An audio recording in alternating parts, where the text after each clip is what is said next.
Joanne. Thank you all so much for coming.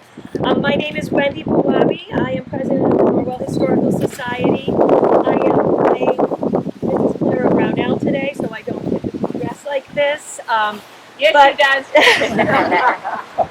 But anyway, thank you all so much for coming today. I'm so excited to rededicate Mrs. Manning, who was just a pillar of South Situate, and her grave has been beautifully restored over the course of the last year, and so I'm so excited to have a small ceremony to celebrate Venus and to celebrate the restoration of her grave. So now I would like to introduce Wayne Tucker, who has written a lot. He's a local historian, written a lot about Mrs. Manning. I'm going to give you a very brief overview of Venus's life. Born in the third generation born in slavery, she moved to Boston. She became a life member of the New England Abolition Society, and she moved back here and became probably one of the most financially secure single women in the whole town, and she was very generous to her community and to her neighbors and her family. She was definitely well loved and well respected. Whereas she didn't have any representative in none of her sisters. Her brother, Sylvester, did have children and does have probably a lot of direct descendants living today, spread out throughout New England and perhaps the country. And it's my honor to introduce Darlene Sylvester Corbin, who's going to say a few words about Sylvester and what it means to be a part of such an amazing, multi-generational family of people who seek justice and restoration.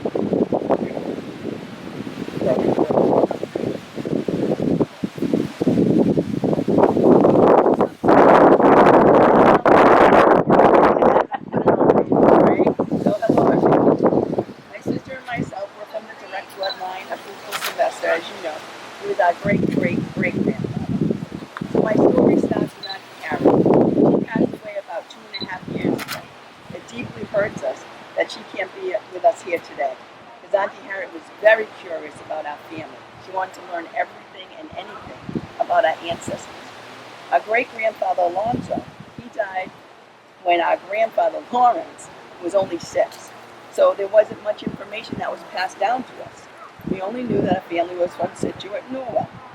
And there was some story told that there was a church in Situate that had caught fire and the wreckage were lost. I don't know where that came from. That's what we were told. So one day when I was in my late teens, Auntie Harriet talked my sister and myself into coming into Norwell, to this very cemetery, okay? Just to look around. She just wanted to look around. So we do remember seeing the different Sylvester names. We casually said, these must be our relatives. But that was it. The only name I could remember, as we just talked about distinctively, is my sister Patty Sylvester. And we're like laughing because that's her name. We ended up leaving here feeling defeated. We were just guessing that, well, that must be our family, but really not sure. Way back then, there weren't any Ancestry.com or FamilySearch.org or anything else that we can refer to. Throughout the years, those websites finally did become available, and that's when I got to search. I discovered the names of all my grandfathers, then outly led to Fruitful. We thought that those records were wrong because of a name like Fruitful. Where the heck did that come from, right? All right, so fast forward to 2024. I'm almost done. So last month, a friend of mine, Johnny, was at my house. We got on the subject of the Cape Verdean history because we were all Cape Verdeans. My father and mother were Cape Verdean, and my mom's parents were Cape Verdean as well. Then Johnny happens to mention that he grew up in Situate. I explained to him, wow, my dad, the Sylvester side, they were from Situate, Norwell. I said, but I really don't know anything about them. With that being said, I kid you not, he almost jumped off his seat in my house. He started rattling on and on and on about how he's familiar with my Sylvester family story, how the ancestors were so important, and they were slaves, but they were not ordinary slaves. did everything, owned their own land, blah, blah, blah, blah, blah. And then he told me, Google this. What do you think I did? I was like this. He lost me when he said the word slaves. He definitely had the wrong family. My family weren't slaves. I didn't even know that there were slaves in Massachusetts, let alone Norwell. A couple weeks later, I did decide to see what this guy was talking about. That's when I came across Mr. Wayne Tucker's article. The more I read, the more shocked I became. I just knew this was my family after all, because all the names in the articles matched up to my grandfather's names that I had discovered on my own research. The shock quickly turned to excitement. I was totally overjoyed. This one here, what? How crazy was I?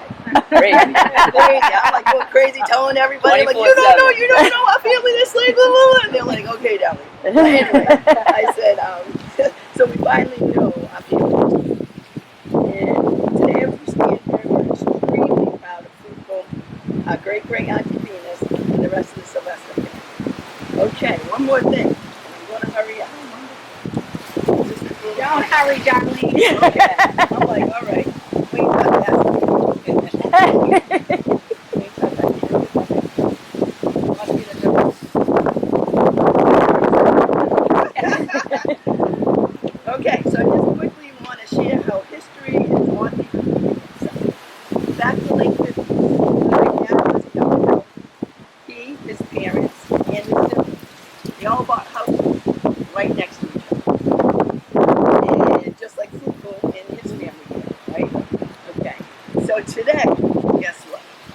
My sister Patty, myself, one of our brothers, we all built houses right next to each other. And our two other little siblings, they all lived in different spots.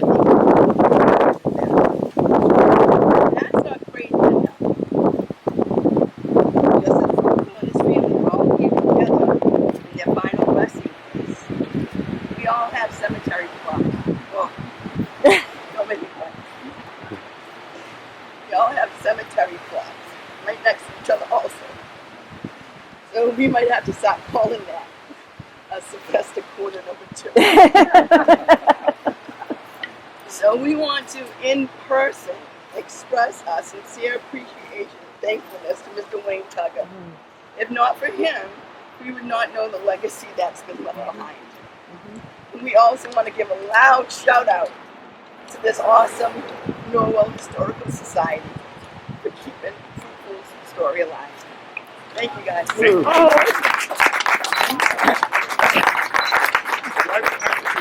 You do.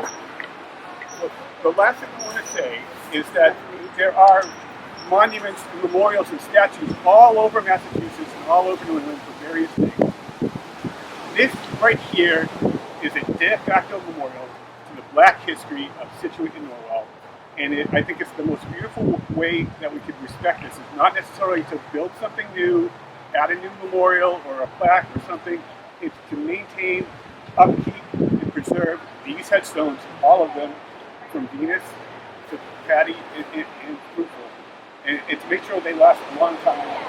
So your grandchildren's grandchildren, when they're living in Hollywood or Chicago or Dubai, if you come to Thanksgiving, visit the family, part number one and part number two, and it will always be here for everyone to come and pay their respects. And with that, I say thank you. Here, here. And now, thank you so much, Wayne. Thank you, Darlene. Thank you, Patty. And now I'd like to introduce Harriet, Lori, and Chuck Perry. They are members of Church of the United Methodist Church. And it's interesting that I share your Aunt Harriet's name. Wow, she's my given. goodness. Bow down to you. So we're thankful for Mrs. Manning's gift of $200, which is, in today's money, would be $5,000 to $7,000. So it's quite a wonderful gift. She gave it to the Methodist Society of South Situate, known today as the Churchill United Methodist Church on River Street. And I just would like to read a paragraph from our church's history. In 1807, a circuit was formed incorporating all the Methodist churches between Dorchester and Duxbury. With no formal church buildings, Meetings were held in private homes. The first class meeting in Norwell took place in 1844 at the Stetson Home. The band was Mary Stetson. Besides Captain Zephaniah Coleman, others were Mary and John Gardner, Lydia Stetson, and Katie and Annie Sylvester, who were highly respected African Americans, daughters of Fruitful and the nieces of Venus. The class grew. By 1850, land was acquired to erect a meeting house for the Methodist Episcopal Church of South Situate. The sanctuary was dedicated in 1852, so Venus would have been about 75 years old at that point. And we are so thankful for faithful parishioners like Mrs. Venus Manning. The church, because of her and others, has served the community of Norwell since for 172 years.